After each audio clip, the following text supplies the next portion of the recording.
Yes, the audio is fine now. Thank you. And I think this is a test of my own patience and resilience that's happening today, but we're not going to give up no matter. I don't know what all these things are happening, but we're just going to keep on going with our content. Okay. So I'm sure each one of you has had the presence to come out of the relaxation exercise on your own, using your own resilience. And let us just jump into the content.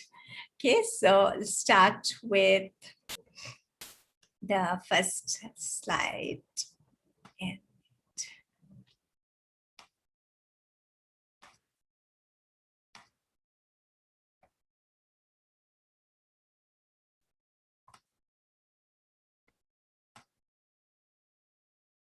you can see that. Okay, most of you know me already, so I'm not going to introduce myself. Let's just get into the first thing that we're going to look at today. And what we're going to look at today is stress. Okay, there's a reason why I'm looking at stress, and we will not be doing a complete deep dive into stress. I have another recorded course, free course on YouTube. You can look it up. But we're going to talk about stress because we're going to talk about resilience, building resilience in the context of a time that's very stressful, which is now. So simple definition of stress, it is the body-mind's response to a perceived threat. Now, the important points to notice here are perceived threat. So it need not be a real threat. As long as it's perceived as a threat, our stress response kicks into place. And that's what we know as the fight or flight response. Now, what really happens in the stress response? So again, I want us to understand it like just stress has been made into a demon, a bad thing, like a villain, right? So who is the biggest villain in modern day life? It's stress. Everyone's talking about stress kills you, stress does this and stress does that. And maybe it is all of that, but for a minute, for like the next 5 minutes, I want you to put aside all your judgments about stress and just look at it as a certain response system of the body and mind that has been created by nature. Okay, so why did nature embed the stress response in us? It is to help us cope with life-threatening or threatening situations. And that's why the fight or flight response. So again, imagine that you're going in a jungle and you see a tiger, or you think it could be a tiger, so it's a perceived threat, real or imaginary. What do you need to do? You need to fight it or you need to run away. And therefore, your body-mind system needs to be empowered to do that. So in order to empower, what happens is that there is a bunch of changes that occur in our body, a bunch of changes that occur in our mind. And how do these changes occur? Basically, the body is very intelligent. This response system has some catalysts. We call them the stress hormones. These stress hormones are released into the bloodstream. They work like catalysts. They go around the body saying, turn on, turn off, slow down, go up. So they tell the heartbeat, go up, breathing, go up, digestive system, slow down, because you can be done later. Healing and repair and all these other functions that can be done later, you slow down. Immunity, you can slow down. Why can immunity slow down? Because it's more important to fight the tiger than bacteria. We can fight the bacteria later. So even immunity slow down. So these, stress hormones actually have their own jobs that they do in our entire body. Okay. They also have jobs that they do in our minds, in our brains. And I'm more interested in that because a doctor will tell you about these things that the stress hormones do in your body. But we're going to talk about the changes in our brain. Now, if you look inside our brain, we have a primitive part of the brain attached to a spinal cord, which is like the reptilian brain. It's called the reptilian brain. That's the nickname. And then there's the mammalian brain. And then, of course, there's the thinking brain, the neocortex, right? The place from where we do all our maths and analysis and intelligent thinking. Now, when you're running away from a tiger, you're not expected to overthink. You don't want to be thinking integratively. You don't want to be thinking compassionately. You don't want to be thinking, hey, it may or may not be a tiger. Let me not be judgmental. Good thing, bad thing, who knows? Let's look at possibilities here. You don't want all that thought. You just want to say, to be tiger, I just want to run. So you want that black and white, very judgmental, very primitive thinking and decision making, which can be done by your brain. Which part of your brain? Your reptilian brain. Our reptilian brain works like that. So look at reptiles, at crocodiles, at lizards, right? They take decisions. They're very primitive decisions. Yes, no, good, bad, do, don't. So that's the part of our brain that's in the driving seat. That's the part of the brain that does the thinking and calls the decisions. So I want you to realize that in the stressed mode, there's, of course, like I told you, there are all these physiological changes in the body. And the reason doctors say stresses are killers, because if you can imagine, if there's prolonged stress and your immunity is not working, your digestion is not working, and your heart BP is very high and your heartbeat is very high, it's not good for your body, right? So our body can take it in spikes, but not as a way of life. And that's why stress becomes a killer or a disease killer like that. Psychologically, stress changes our personality. So when we are in the stressed mode, it's like the reptilian part of our brain is in the driving seat, not the thinking part of our brain, okay? And this can also lead to changes in our personality itself. For example, now let's go back to the jungle. Let's say I'm running away from this perceived tiger, right? And I see another bush shaking. Actually, from a survival point of view, now it's better for me to even suspect that this could also be a danger and run away. Not get all curious and playful and inquisitive and give it the benefit of doubt, right? So can you see, like, my propensity to trust is a personality trait. Each one of us will have a certain propensity to trust. Yours might be here, mine might be here, someone else's might be here. But when each one of us gets stressed, whatever the propensity to trust is will come down, right? Now, again, we'll have some raw IQ, some raw EQ, right? To certain levels. But when we are under stress, that will come down because we're not thinking with our most intelligent part of the brain. We're thinking with the reptilian brain. So, so you might have a person who has a certain personality, but when this person is stressed, they are actually in a very reactive. It's almost like they've undergone a personality change. And this can be another person, and this can be you. And so just keep this in mind, because this is going to become very key to us to see what we're going to do about it, okay? So these are all the ways in which stress can really, alter our behavior, our thinking. So I told you, bodily changes, physiological, psychological. Our brain actually loses its ability to attend fully and thoroughly to the task. It's thinking of it through like a reptile in very primitive ways. Our priorities change. It's more about survival. It's more about defense, about protecting our back, about, just like getting through. And there are changes, our social behavior changes. Of course, our performance goes down because for most of us, the work that we do, our performance is related to our thinking part of the brain. Our relationships can get ruptured. Why? Because now we're not trusting, we're defending, we're attacking. Our decision-making gets compromised because it's more, we're not thinking through all the situations. It's just yes, no, good, bad kind of decision-making. And of course, in the process of that, we can make costly mistakes. And that is why stress has got a bad name in society, okay? So agreed, I'm totally with you that it can create a lot of damage. But yet, I might sound weird saying this, but I think most of us would agree that it is part and parcel of our life in some ways also. I would say it's almost impossible to say, hey, I want to live on a planet where there's absolutely no stress. I don't want to get stressed at all, because there are stressors and we do get stressed and we do want to manage it. And now, especially during COVID times, the stressors are even more. Why? Because stress is caused, the trigger for stress is fear. And there's a lot of fear around. And a lot of these are important and significant fears. Okay, so I've already explained this slide, so I'll just move on, right? So what's happening is it's because of the hormones, both our biological systems and brains are operating differently. And there is fear, okay? Now, let's look at some of the fears. So these are the 4 main fears that are typically triggered due to uncertainty and change. And I wanted to look at these in the context of COVID, okay? Loss of competence. It could be yourself or others. You were doing something, you were good at it. Are you going to be relevant? Is that work going to be relevant? Loss of connection with people. Loss of choice, loss of control, something we talked about. And we are afraid of each one of these things. So whenever fear comes in, we feel a threat. Now, the interesting thing about threat is that the stress response kicks in when it is a threat to our survival, physical threat.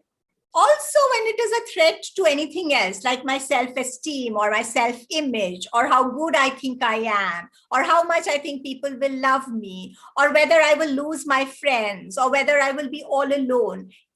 Any kind of fear, because the primitive man didn't have so many of these fears. So any kind of fear creates the same stress response. Now, stress is here. The stressors are here. And we're talking about, I'm going to actually talk about using this stress in some ways. So we're going to talk about managing it, which comes with managing these fears. We've talked about managing some of them yesterday, like the ones on choice and control. We'll talk more about connection today.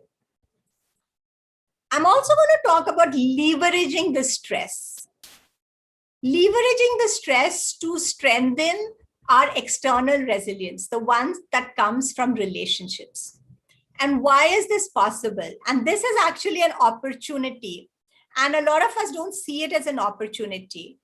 And I'm so excited for all those people here who've not seen stress as an opportunity to strengthen your connections, that you're attending this, because it's a great opportunity. Because once I found out about it, I started really milking it. And I'm telling you, it works like magic. Okay, so what is this hidden opportunity? So for that, we want to do a little more biology very quickly. So stress hormones, the famous stress hormones that you've all heard about are cortisol and adrenaline. So they are the ones that go around doing these things to the heart and the digestion and all of that, right? Yes, they are very important stress hormones. There's a third hormone that's released during stress, and that's oxytocin. A lot of people don't talk about it. These days, they've started talking about it, okay? So what's oxytocin? A lot of you may know it as the love hormone. You may know it as the cuddle hormone.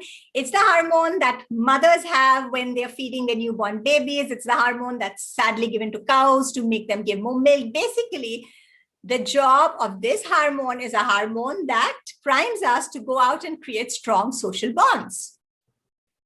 Oxytocin makes us more supportive, increases empathy. It makes us compassionate, caring.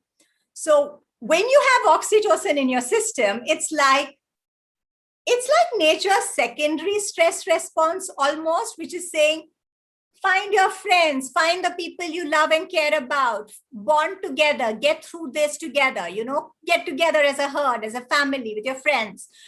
And you might have seen this also, right? During calamities, even now you'll see a lot of people have sort of expanded their hearts and they're doing so many things for others selflessly that they wouldn't have done normally. Even when there's sometimes an earthquake or a flood, you see, you see a different personality coming to light, right? That's oxytocin. That's the side of us that wants to do things for others, wants to care and bond. Now, this is something that I want us to really remember all the time, because stress is going to keep coming with COVID, with the fears. Every time a fear comes, of course, please manage the fears. I'm all for managing fears completely. But when you recognize you're stressed, also see if you can do something with the oxytocin part of it. If instead of just, handling it alone, and I'm not saying it's wrong to handle it alone, you can, if you also want to actually use that as an opportunity to connect and get through it together. And it's an option, right? So just wanted to inform you about this option, and almost like an option that nature seems to be saying, hey, you have this option also, this way of getting through stress. Now, so far so good, okay? Okay, so we'll take all the questions at the end and just some more things that I want to go through. So there's a framework that I want to take you through. It's called the REAL framework for resilience. REAL is just an acronym here. So it's relationships, efficacy, affect, and learning. There's nothing otherwise real about it. Now, I want to tell you something. Consider this as half a disclaimer and half something that I just feel I need to share with you, that for almost 10 years, the work that I did on resilience, the research, the teaching, the workshops was all in the context of the corporate world, because I was teaching management and I was doing resilience workshops for the corporate world. So that is where a lot of this information, that's where I've learned a lot of this information for.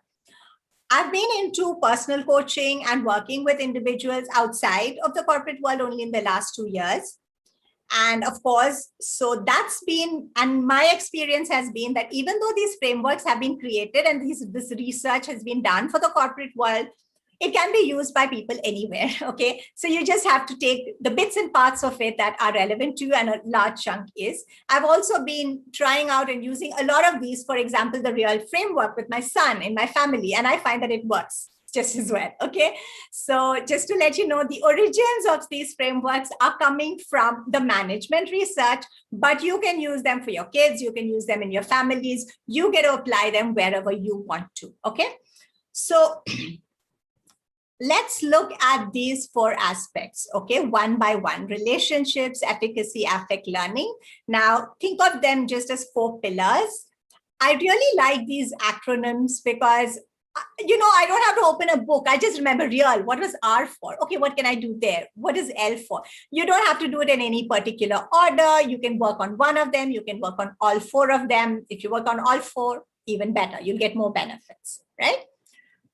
So relationships. So by and far, all the research, a lot of research shows that we are far more resilient when we have a support system around us, a network, we have friends to talk to, share with, empathize with, laugh with, cry with, relate to. And that's what gets us up and going and gives us, you know, the courage and strength to move on. Makes us accountable, makes us creative. Yeah, you have people in your house, you don't want them to go hungry. So you're like, no matter how I'm feeling, I'm going to make the food because I have kids with me, right? That's accountability. You have people you're accountable to in the workplace also, in your society, in your community. Now, and that's a great pillar of resilience, actually.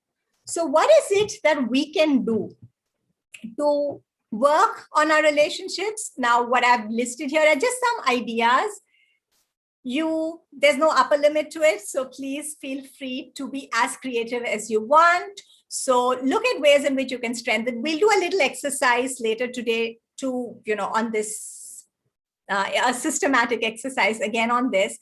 But basically start asking questions and being open about how can I add value? How can I nurture my relationships? Set up phone calls just to check in. I know a lot of people are already doing this. We've started having all these family Zoom calls and playing games, and it really, really makes a difference. It really helps. Coaching and mentoring, by the way, something that I've learned is it's not just for the person that you're coaching and mentoring. You get so much more out of it. It's a win-win. It's a win-win. Of course, one person pays and one person gets paid. That's one way. But the learnings and the support and what you get out of it in terms of resilience is actually a win-win. Okay. So volunteer, step out, do it informally. Take it wherever you want to. Okay. What is efficacy? The E of real. Okay, efficacy is really it's like efficacy is a bit like self-esteem, but it's more specific. Self-esteem is a very broad, generalized, how much do I like myself, how good I am. Efficacy is more that I can do something. So I'll have efficacy in math, or efficacy in a role, or efficacy that I can make a difference. I can actually do something. You know, I'm making progress. So you can link this to even the purpose thing that we talked about yesterday. Now, we want people to have a sense of efficacy. We want ourselves to have it. We want the other people in our lives and networks to have it, in our families, in our teams, right? So what do? Create goals, create mini targets, keep track of your progress, right? So talk to one another. So make it systematic so that the brain is seeing that, oh, I created this goal, I created this task, tick it out, I could do it. Share that with another person, right? So create that sense of progress, that sense of achievement, that sense of mastering things. And this is really going to help. Now, again, if you have kids at home and they're not, they're younger kids, they don't really have exams and all that in school, you'll have to do something for them to get that sense of efficacy. So efficacy is something that we build. So again, use goal setting, use your tracking tools, and energize yourself and energize others. So this is really where you're giving that sense of meaning and purpose, and you matter, you can do things, your results matter, your efforts matter. That's the feedback you're giving. Okay. The third part of the real framework, REA, for affect. So we talked a lot about happiness yesterday. We talked about the broaden and build theory, about how we think more creatively, how we can find more solutions when we are happier, the power of positive emotions. I'm sure you know that you like being around people who are positive. So there's a lot going in favor of positive emotions. There's tons and tons of research that shows how we are more effective, more efficient when we are feeling happier. So affect is really about cultivating more positive emotions and positivity in us and in others. Why in others? Because we're part of the system, right? So if you're happy and everyone else in your house is miserable, it's going to be very hard for you to continue to be happy. And here we're talking about the entire system. So your groups, the people you interact with. Try and see how you can, I won't say don't take responsibility for another person's happiness, but can you be at the invitation for others to step into happiness? If they don't, that's fine. Can you spread joy? So how can you do that? Appreciation and gratitude. We talked about it yesterday for oneself, gratitude log.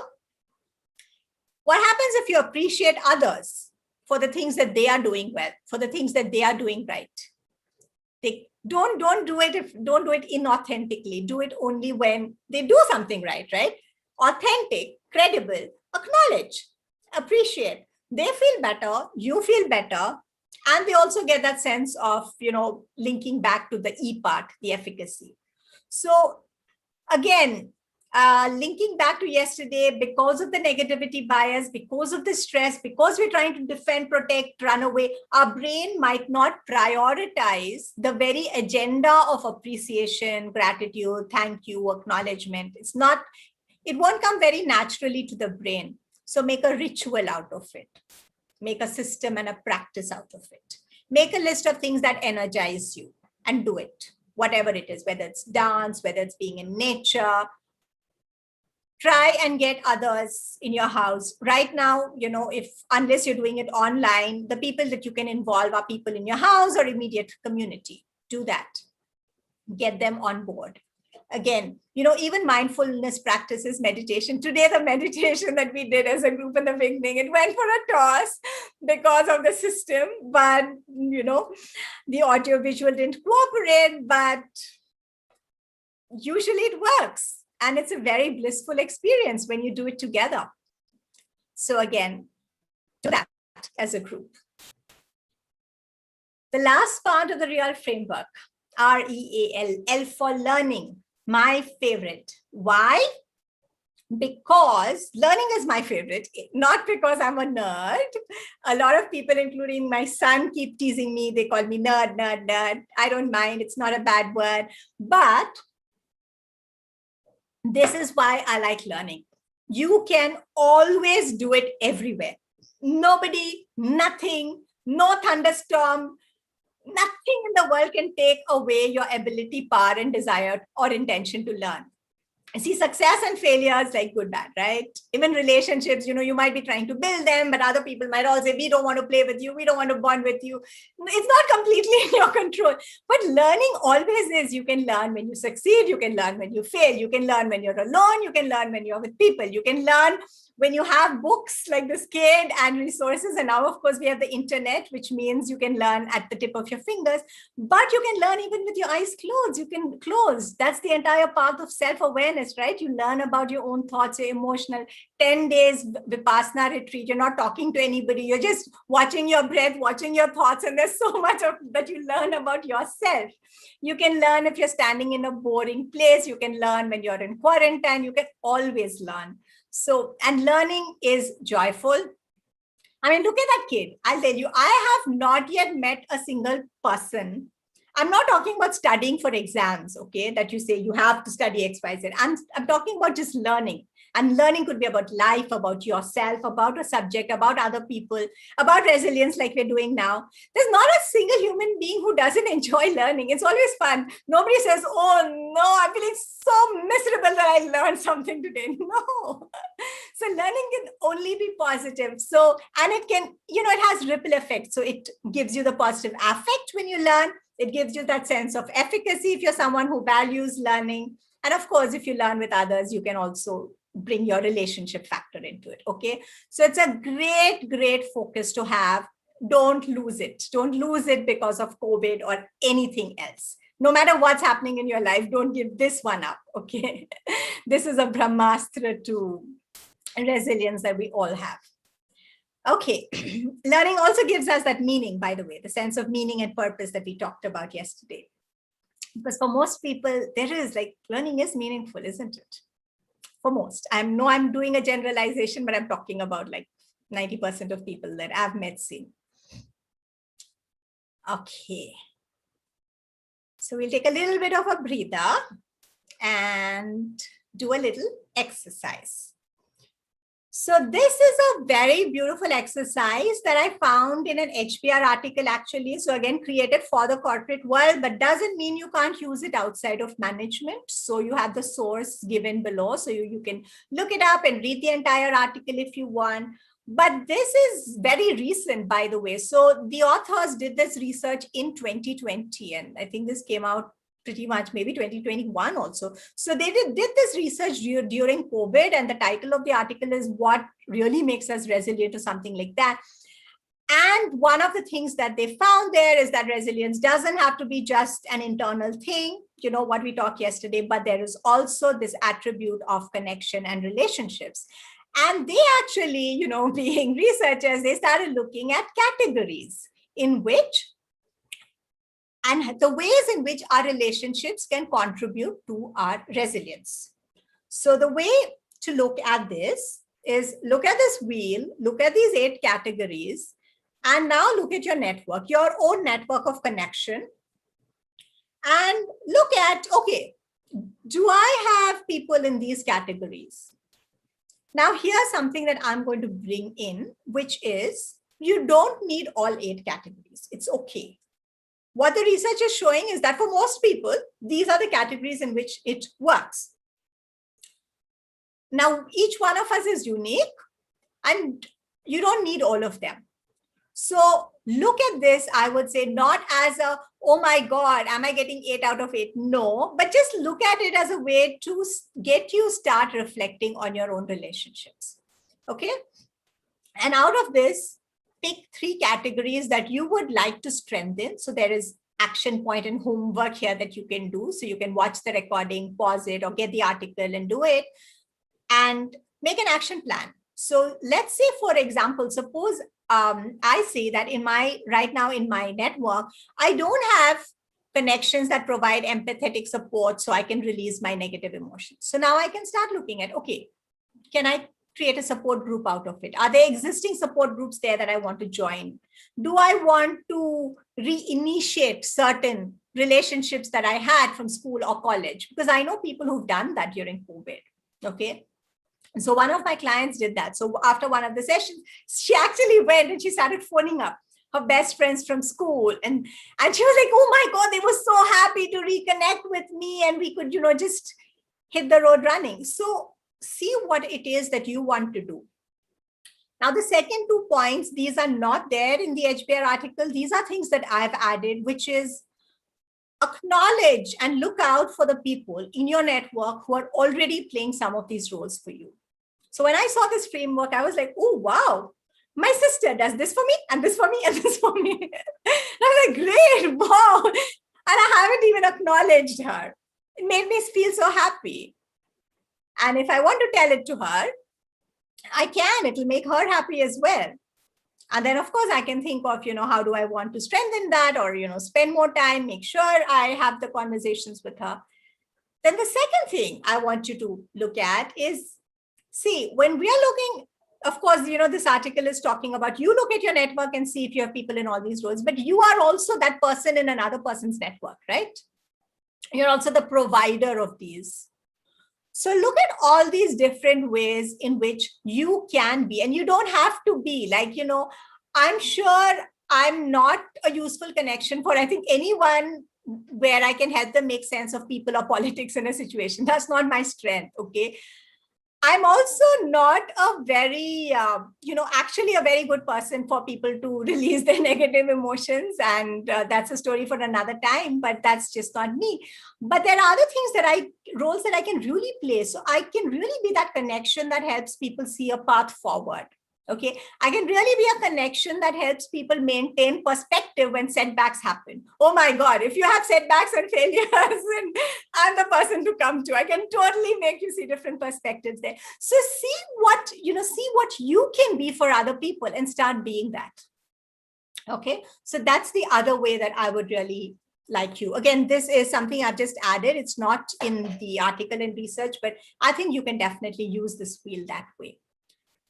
And I've just put the same points in the wheel once more here so that, it's more clear, because the diagram might be too small for some of you, for you to just do this like a mental checklist. You can take a picture of this, or you can see it later on YouTube. Spend some time on this activity. It's not like do it right now, right there. But I would also highly recommend that add your own categories. So when I saw these categories, for example, I added the last, being there to play and engage in uplifting activities. That's what my son is there for me, and my dog is there for me. And I have a couple of, friends also, because I really value that. I don't always want to be doing serious things. So it's really important for me to have people. And that's my source of resilience, playfulness. So see what you might want to add for this, because there might be things that are very unique and quirky for you that help you become more resilient, which might not have come out of this research. Okay, so use it like that. Okay. Okay. Next little tip here. And this is again coming from another HBR article, but this is again a very recent one done in the times of COVID, written for a corporate audience, but feel free to use this in your houses. I can totally use this with my son and in my house. Okay. So first thing, let's look at the right-hand side. So don't fall into the trap of when COVID is over, we'll do this and this and this, right? So let's look at the matrix first, the urgent versus important matrix. Now, this is a very age-old matrix again. I don't know who created it. It was again made popular, at least came into my world from the works of Stephen Covey, but I know he didn't create it. Somebody before him did. Very simple 2x2, but such a gift, okay? Look at your own life and all the activities that you do, you would be able to put them into one of these 4 boxes in terms of importance and urgency, okay? High, low, high, low. Now, of course, we usually use this for time management, but I'm going to use this in the context of, just like I said, there's a negativity bias in our brains. Yeah, so our brains are set up to, yesterday we talked about that, look at the negative rather than the positive. Similarly, our brains are also wired to look at the urgent rather than the non-urgent. Why? Because it's urgent. Anyone says, I want it now, do this now, this is important tomorrow. Yeah, this is important, I'll do this now, right? So because of this bias in the brain, because urgency means urgency, do it now, things that are important but not urgent can get forever procrastinated. These could be calling up your grandparents, and I'm just realizing I haven't called my grandmother in a while. This could be going to the gym. This could be your long-term dreams or ambitions, the book that you wanted to write, the things that are really, really dear for you. They're important, but they're not urgent. And the urgent things keep filling your life. But the thing is, the important things are the ones that give us that meaning and purpose and deep gratification. So even in non-COVID times, this is always a challenge for all of us. In COVID times, it's become more of a challenge because we feel like there's so many things to do. So the temptation is very high that, I'll just cope with things. And once COVID is over, I'll do this. Once COVID is over, I'll do this. In doing that, we do 2 kinds of disservice to ourselves and to others when we do this with our teams and our groups, right? The first disservice is what we talked about yesterday. We're cutting ourselves off from doing those very activities that that hold meaning, that are important to us, that give us the juice to be alive. We're putting those off because we're doing the urgent ones that are not so important. The second disservice is, look at the left-hand side. Inactivity can really backfire. As human beings, we are not great at managing free time. Idleness is not great. We think it is, but it's a big, as Csikszentmihalyi, who created the term flow, would say, it creates psychic entropy in our minds. Some of you have heard me talk about Sunday neurosis, why it happens more, because on Sundays you don't have tasks, you don't have structure, and the mind goes like, woo. So most of us are very, very bad managers of our free leisure time. Inactivity is not good for most of us. And I'm saying most again here, right? Because for people who really train themselves with tools of mindfulness and all of that, it may not be. But again, they're doing something, right? If you go into a monastery or an ashram, you might think that, oh, it's so relaxed, but actually go and stay in an ashram. I've done that. Stay in a monastery. You see, they're keeping themselves busy from 4 a.m. to 8 or 9 in the night when they sleep. They're doing things. And even when they sit like this and they're closing their eyes, they're doing things. They're doing a meditation, a certain form of a chanting or a meditation, right? So not doing anything is dangerous. Now, there's this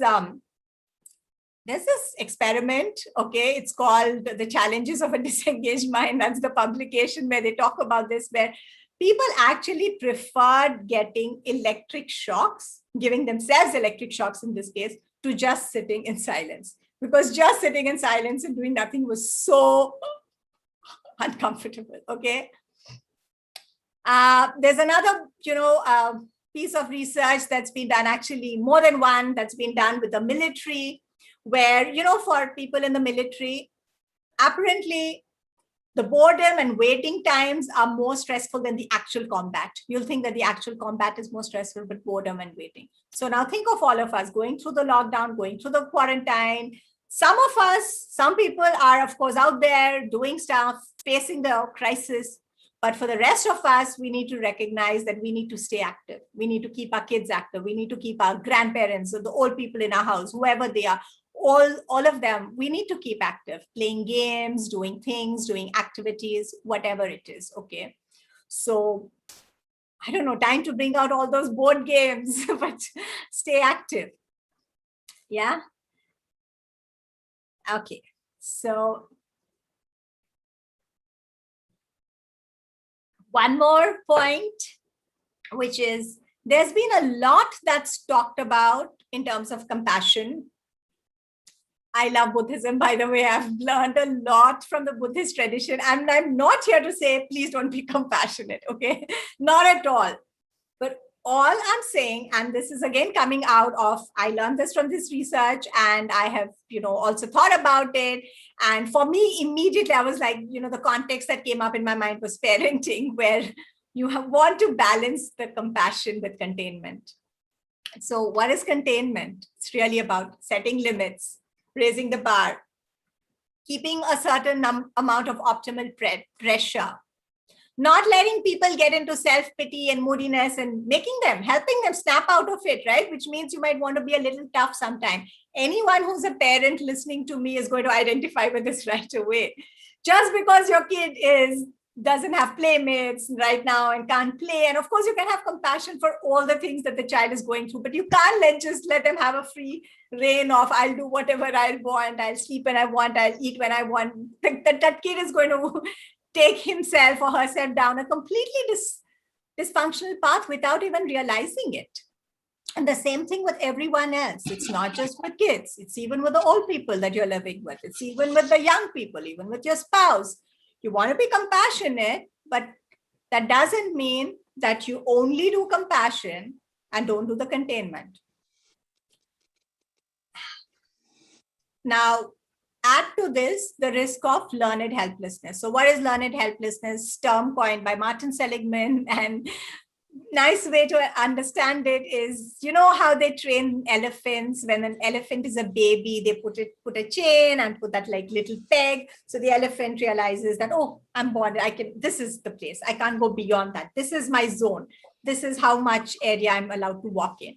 And then the elephant goes bigger and bigger and bigger and bigger.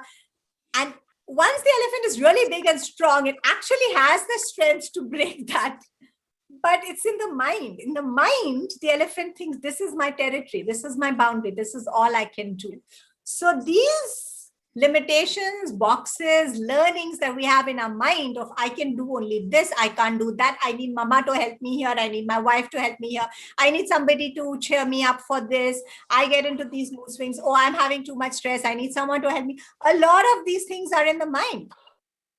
And if we're sort of going overboard with compassion and saying, oh, mollycoddling the other person every time, we are actually reinforcing this in other people's minds by rescuing them, thinking that we're being compassionate. And in exchange, we're not allowing them that chance to be that adult elephant and actually realize that, you know what, one tug and I can get out of this. I know how to snap out of this myself. I know how to work on myself. I don't need mama, wife, daughter, friend all the time. So again, yes, maybe there's a friend who always calls you up when she's in trouble. And you're like always thinking she needs me, she needs me. Be there for her, but be in question and be aware that in your attempt to be compassionate and be there for every time, are you actually creating that dependency? And are you making her a learned, helpless person where she always thinks she needs you and without you, she can't get out of it herself? You want to change that. Okay. So definitely ask these questions in your relationships. Okay. So summary time. Okay. So remember, the reason we started with stress is that, yes, there's stress all around. You're experiencing it. Everyone is experiencing it. And you need to know certain things. You need to understand that when we're under stress, there's a different part of our brain in control. There are physiological changes. A lot of it is not good, yes, but some of it can be leveraged. The oxytocin part of it can definitely be leveraged, right? So use that to really strengthen your relationship. Okay. Compensate for the negativity bias that we talked about yesterday. Okay. And how do you do that? Consciously seeding positive emotions in yourself. Yesterday, we talked about how you can do it for yourself. Today, we are like, well, do it outside of you also, right? So scatter these seeds of positivity in whichever way you can, whichever way appeals for you authentically. Look for ways to build and strengthen ties. You already have ties, that's wonderful, but you can also cultivate. So resilience is building. And as you're building these, now you can also keep in mind, and that's where that exercise is really useful, because you might realize that in your network, there is a certain kind of thing that you would really like, but that you haven't really cultivated or invested in those kinds of relationships. Start cultivating them, right? And it's really, really unique for different people, okay? Because your needs are unique. So for example, there are certain things that I get from books. Nerd, I know, that I don't need people for. Okay, so the stuff, some of the things about the reminding of purpose and all, my bookshelf does that for me. I don't need people. But there are certain other things that I really need people for the conversations, for the game, for other kinds of things. So see what it is that you need people for, and make sure that you are supported in that way through the networks that you build. And of course, don't forget, it's a two-way. So be that for people around you also, right? So it's never going to work if you're just going to be a taker. So see how you can be that also. Point number 4, relating back to the efficacy that we talked about, the purpose and the meaning.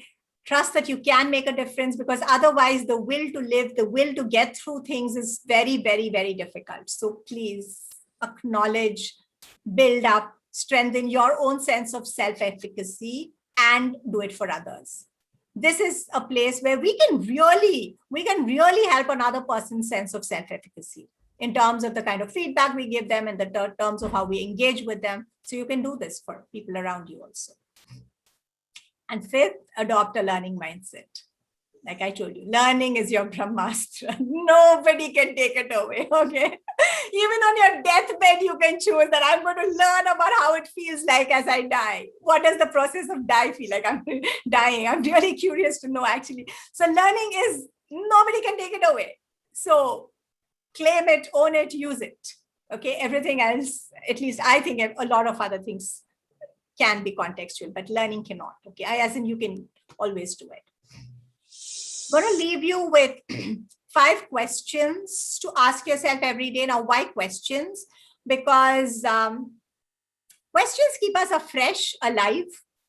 Okay, each day is new, so it's not a conclusion. So every day ask yourself, what immediate problems do I need to solve today? And you might need to solve some, so those would be coming under your urgent category. But what is also important, but not urgent, but dear to me, that I can attend to? And can you make some progress towards those items? Start taking your attention there, making some tick marks there also. Again, daily question to ask, gratitude. It's a daily practice. What can I be grateful for today? In myself, in others, in the world, in my relationships, and who I'm being to other people, and what other people are being to me, and who I was in my past, and what I have learned today. There are different ways to practice gratitude. And all of them will add up in terms of countering the negativity bias. And depending on how you're practicing, you'll get all these other things of learning and efficacy and relationships and all. So practice for your business, for your work, for your colleagues, right? So practice gratitude in as many avatars as you can.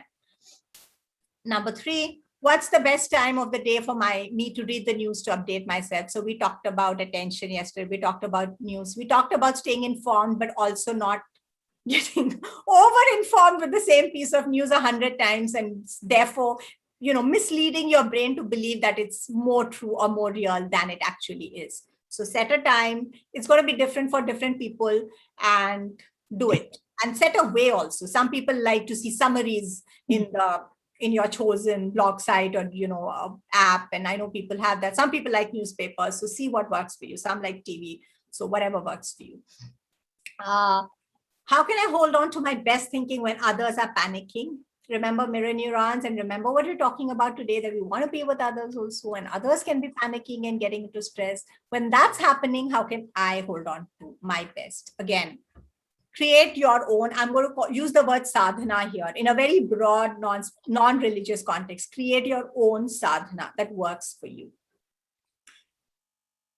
And you will know what works for you. It could be being in nature. It could be sitting in silence. It could be some form of chanting. It could be some form of prayer. It could be learning. It could be educating yourself. It could be getting into the bubble of your work. I've heard somebody talk this. Yeah, do it. If that's something that sort of really brings out your best thinking, do that. Number 5, how can I be a resource to others without being over responsible for them? Okay. And remember, there are 2 things here. We want to be a resource, available as a resource to others. There are 3 things actually that you want to remember. One is what the air hostess talks about every time in the flight: put your own oxygen mask before putting it onto the others. Keep that in mind first. Second, what I talked about, the learned helplessness. Sometimes we think we are being a resource to others and we are rescuing them, but actually we're making them learned helpless. We're making them more dependent. So check if that is also happening in your case. And of course, then the next point is balance of the containment with the compassion. And really important, again, in terms of teams. If you manage teams, if you're a parent and you manage kids, right? If you're sort of almost in some way responsible for the life, well-being, and performance of other people, if you're a leader, if you live in a society and you're sort of, the person in the role who has to take calls, even more important to ask the last question there, Okay. So let's have our Q&A, which is my favorite part and which I heard yesterday was much of yours also. And I know we've finished our 1 hour, so if you need to drop out, do feel free to drop out. And okay, sorry, you're on. I'm going to change the mute settings so that, wait, give me a minute. How do I do this? So that you can unmute yourself.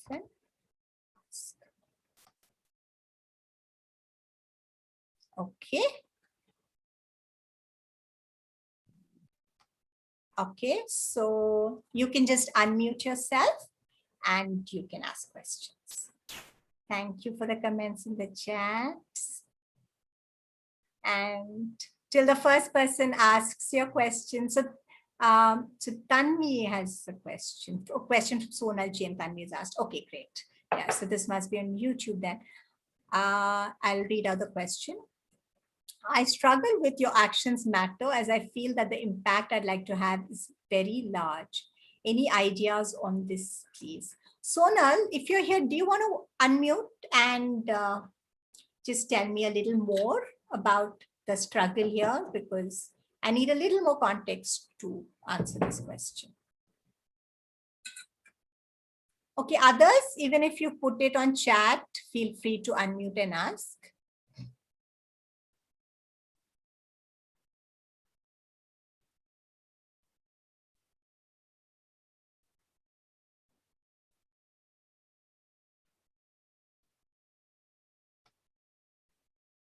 Okay, are you?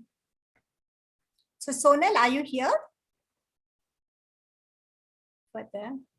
Oh, that's my mother. Thank you, dear. Welcome. So I don't know if it's a good thing or a bad thing when please allow to unmute. Yes, you are allowed to unmute, Srividya. Oh, I'm so sorry. Okay, now you are. I'm so sorry. That's why I was okay. Yeah, good evening. This neocortex, which is towards rational or thinking brain, suppose if the person is having the rational thinking mode, whether the medication has to happen or through this kind of workshop will help a person. Okay, I got parts of that. Do you want to just repeat it again? In the slide, there was about neocortex, which is about rational or thinking brain. Suppose if a person is having the rational thinking, and whether this kind of like attending this workshop will help the person to come out or only through medication. Okay. Okay, I'm going to answer what I think the question is and let me know if this helps. So first of all, we all have a rational part of the brain, right? So the prefrontal cortex, we all have rational thinking. We also have the mammalian brain and the reptilian brain. And I haven't explained the dynamics between these parts of the brain. These are nicknames of different parts of the brain, by the way, in complete detail. But in a nutshell, what happens is when we are under emotions of like fear and anger, because both of these are, primitive emotions. So these emotions, when we are under fear or anger, the reptilian brain comes into the driving seat. So when you're making choices, decisions, thoughts at that time, under the influence of fear or anger, your thinking is likely to be more judgmental because the reptilian brain thinks in terms of black and white. Your decision making is also likely to be more rudimentary, not very intelligent, not very nuanced, not the kind of strengths, weaknesses, a very complex thinking.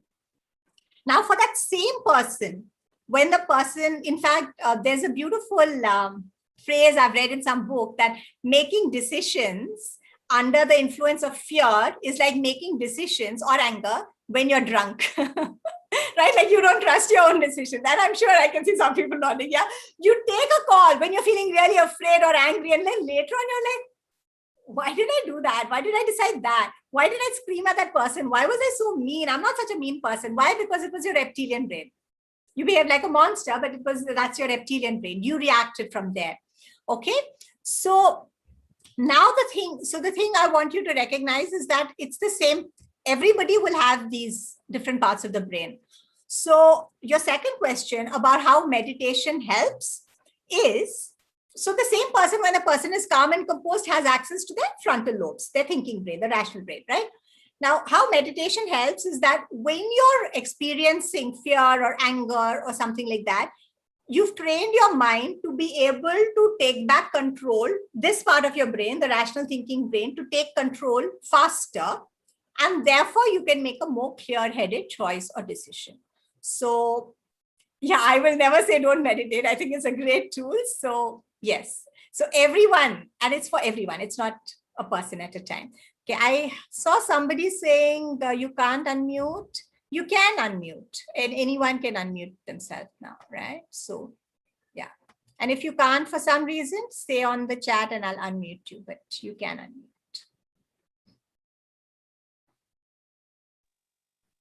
We have, hi Ramya, Tanvi here. We have a question from Sushmita. Yeah. She says that emotions are neither positive nor negative. They're just emotions. But you're talking a lot about cultivating positive emotions. So could you clarify that?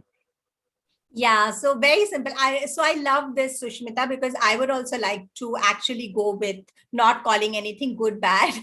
So yes, emotions are just emotions. And fear is one, anger is one, and they can have their uses and applications.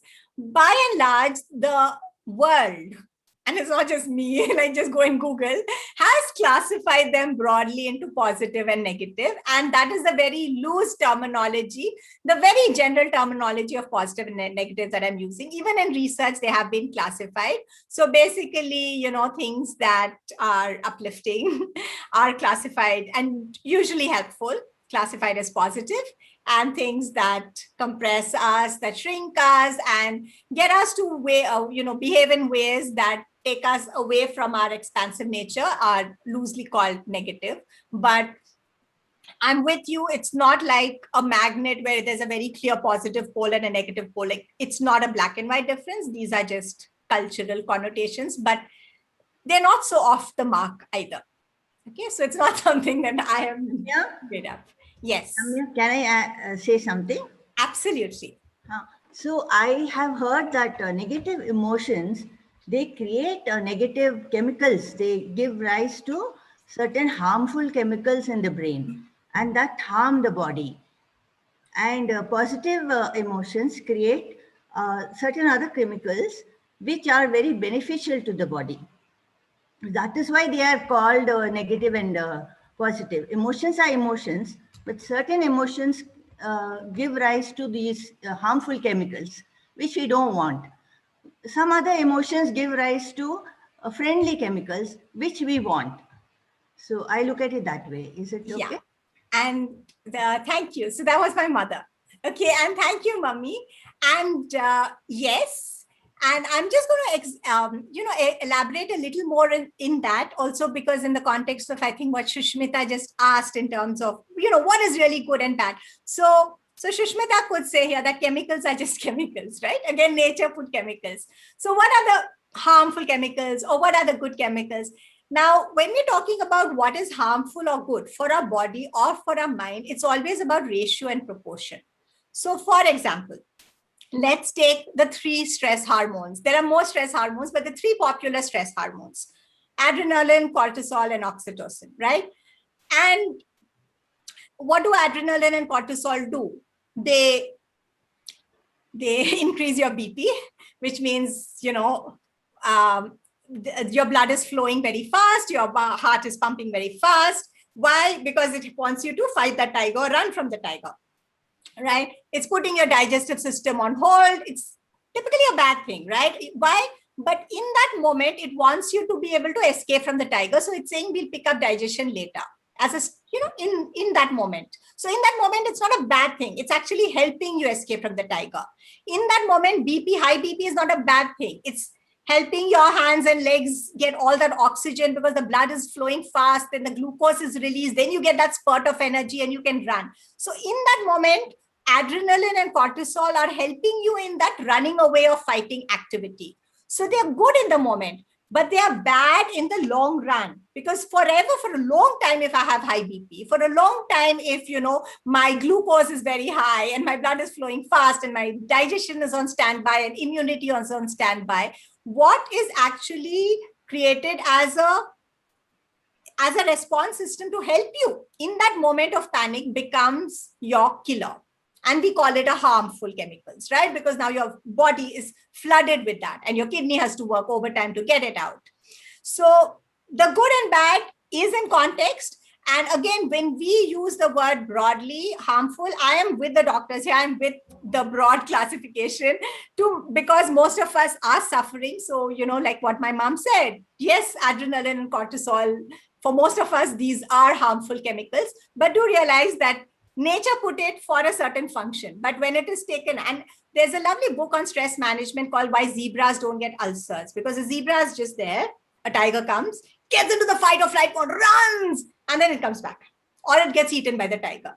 So those, in quotes, harmful chemicals don't stay in the system of the zebra for long, and so the zebra never gets ulcers. So that chemical is not harmful for zebra. In that moment, it's a savior for zebra. So please take it in that context, and that's how I want you to see positive and negative, whether it's emotions, hormones, or whatever. Okay, lovely. Okay, let's see one last question, and if I see something, and then we can. There's a question from Rohit. Mm-hmm. How to discipline the young adults, children at home these days in terms of routine? Okay. It's a very global question, but I'll still try to attempt it. And again, big disclaimer, I'm no parenting expert. I'm in the same boat as you. I have a young child at home. I'm constantly asking questions. So rather than try and answer this, I'll just share with you the questions and the guidelines that I like to ask and be mindful about. So the balancing, the compassion with the containment is definitely one of the things that I would look at. So where is the compassion coming? Really understanding that the kids are going through unprecedented times for themselves. So they are coping with the changes. They are coping with things, right? So having that compassion and being able to see it from their perspective. So I try my best to put myself in his shoes and see how must the world be looking like for him? How would I be looking like, right? How is his day? So really looking at it from his perspective. At the same time, the containment part, right? Which is, what's my role here now? So my role is I have certain agendas, and you'll have your own agendas with your kids, right? And the agendas might be to make sure that they are healthy, they get enough sleep, they are eating nutritiously, or they're playing. If they are in certain age groups, that they're studying well enough. Are they, having this much screen time, or, how much screen time they should have, what they should do, who are the people that they are engaging and socializing with, encouraging them to call up, their grandparents and chat and play and do stuff like that to make sure they have their own networks. So make a list of what is it. And I understand, these are all the parents' agenda, our agendas, but make a list of those agendas. And I trust you that as a parent, you're coming from the place and your belief of what you think is best for your kid here. Balance that. And that's where you bring in the containment. So see how you need to enforce that to whatever extent possible, and have the compassion in one hand and keep balancing the two. So don't go into either extreme. And it's a balancing act. And that's about what I do as well. Okay. Ramesh, just one thing. Yeah. So Sonal had asked initially on YouTube, she just provided context. Do you have a couple of minutes to answer her question? Yeah. So she says that, if you look at the current situation, the problem is so large, and the kind of actions like, making a donation or, helping in any form seems really small. So she is feeling, agitated, angry, and, incapacitated. So this is what she meant when she asked that, we keep talking about your actions matter, but, sometimes you would probably want a large impact, but you're not able to have any in situations like these. So how to handle that? Thank you. So Sonal, I love your questions. And in response to this, I'm going to share a story that has impacted me greatly, and a story that I keep going back to. And I've gone back to it a lot of times in the pandemic. Some of you might have heard this story before, but I think these stories are worth hearing a million times. So I will say it again. So there was a man who used to take a daily walk on the beach. And one morning when he went on this walk, he noticed a young lady a little distance away doing some kind of a rhythmic movement, systematic. So he got curious, and he went closer to see what is she doing. And then he saw that what she's doing is that basically there had been a storm and a lot of starfish had got put onto the shore. And then the tide had receded. So now all the starfish were going to die on the shore. So she was picking up the starfish one by one and running a bit, throwing it into the water line, back into the ocean, coming back, taking another starfish, going, throwing it. So he was like, what is she doing? It was the whole, there were millions and millions of starfish. So he went to her and said, what are you doing, young lady? Do you think you can make a difference? There are starfish for as miles and miles as the eye can see. She looked at him, she heard him. She bent down, picked up another starfish, went and threw it back into the ocean and smiled and said, it made a difference to this one. So I love this story, and I'll tell you why I love it, because I've talked about this before, that I have an efficiency fetish. I've been an engineer. Efficiency, input by output, okay? So one starfish out of millions is what? Tending to zero. Are you making a difference? Are you having an impact? It's a zero, tending to zero. It's a valid way of looking at it. There's nothing wrong in that definition. There's nothing wrong in that way of looking at the impact of our actions. Yet, the girl's logic was also pakka, ekdam solid tha na? It made a difference to this one. This particular starfish would have died. Now it's lived. It's a world of difference to this one. It's a pakka logic. And this is what I love. My son has taught me to see the world. Like, you can use logic for anything. And don't make logic your God. Don't make any kind of one way of measuring, one way of evaluating yourself superior to another, because there are many logics. So Sonal, my invitation to you is play around with the ways you might have defined impact in the past and see if you want to change it and get into action there also. And I'm going to say this because I also know Sonal a little, and she's been in previous sessions, and we talk about being versus doing. And I know that for many of us, including me and Sonal is also an artist like me, the being is as important as the doing. And I'm totally there with that, okay? So to go back to the slide that I talked and the research where for most people, you can't handle inaction. See what it is for you, right? So do not completely discount your being. If you're someone who gets nourishment from the state of being, which seems like inaction to the outside world, so be it, because you know what your state of being is like, okay? So find your mix between the being and doing, but within that realm of doing also, be creative and playful about the ways in which you have been defining impact. And remember the starfish story and define it in a way that changes. And as we end this, Sonal, does that help? I think, okay, she's on YouTube, so she can't answer. Okay, so I'll just finish this, Savan, and I'll take your question. Yeah, sure. So just to wrap this up, tie this in with the discussion that we had on purpose yesterday. This lady who was working with a starfish, her purpose, she had 100% sense of purpose in what she was doing. So whether it was one starfish or two starfish or five starfish, the purpose contribution to her was equally strong. Okay, Savan, all yours. Thank you. Thanks for the chance. And thank you for the amazing talk about the resilience. I just have one quick question. The question is, we talked about mirror neurons, and you mentioned that we should be thinking about the positive emotions and positive thoughts. So could these positive emotions or thoughts could be hypothetical or some situation which could never happen or which has never happened in the past, just to make ourselves feel better? Or this has to be something that has happened or could happen? So very tricky, very good question. There are no rules here. You can just beware. So what you're talking about is fantasy, right? And we've all done it as kids. I don't know about you guys, but I would be in my own fantasy land, and that's it. It's great. There's nothing wrong in fantasy. So it isn't a wrongness, but like I'm talking about ratio proportion, watch the ratio proportion.